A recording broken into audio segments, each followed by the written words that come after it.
Hello friends, Aadhira ஜங்ஷனில் உடனடியாக ஈஸியாக முறுக்கு மாவு ரெடி பண்ணி ஒரு அற்புதமான டேஸ்ட்டில் ஒரு முறுக்கு செய்ய போகிறோம். அது செய்கிறதுக்கு 100 கிராம் அளவுக்கு வெள்ளை உளுந்து எடுத்திருக்கேன்.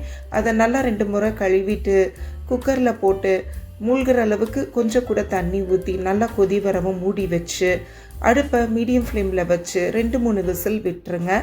அதுக்கப்புறம் ஆவியெல்லாம் நல்லா அடங்கினதுக்கப்புறம் திறந்து பார்த்தீங்கன்னா உங்களோட உளுந்து நல்லா இந்த மாதிரி வெந்து வந்திருக்குங்க.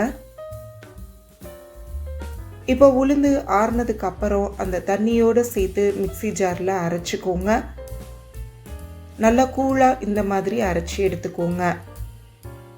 இப்போ முறுக்கு மாவு நாம் ரெடி பண்ண போகிற பாத்திரத்தில் இந்த உளுந்தை சேர்த்துருங்க.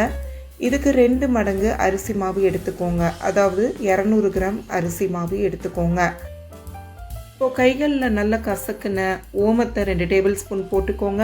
கருப்பியல் 2 டேபிள் ஸ்பூன் போட்டிருக்கேன். தேவையான அளவு தூளுப்பு போட்டுக்கோங்க.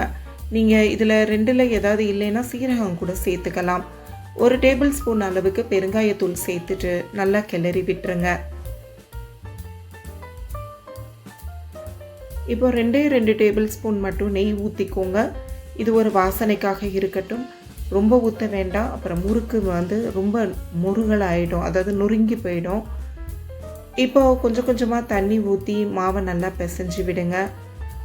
லேசாக மிதமான சூட்டில் இருக்க தண்ணி ஊற்றினா கூட மாவு நம்மளுக்கு நல்லா வரும். இப்போ உங்களுக்கு தேவையான அச்சில் முறுக்கு உலக்கில் மாவை ஃபில் பண்ணிக்கோங்க. நான் கடலெண்ணெய் தான் அடுப்பில் காய வச்சுருந்தேன். ஆக்சுவலாக இந்த வீடியோவில் காமிக்கிறதுக்கு முன்னாடி 2 தடவை முறுக்கை பொரித்து எடுத்துட்டேன். அதனால தான் உங்களுக்கு கொஞ்சம் அதிலேருந்து பிரிஞ்ச ஓமம்லாம் தெரியுது. இப்போ நீங்கள் ஒவ்வொரு முறுக்காவோ இல்லை உங்கள் பாத்திரத்தை பொறுத்து எத்தனை பீஸ் போட முடியுமோ போட்டு இந்த மாதிரி பொரித்து எடுத்துக்கோங்க. அவ்வளோதான், நம்மளோட ஈஸியான முறுக்கு உடனடியாக ரெடி பண்ணியாச்சு.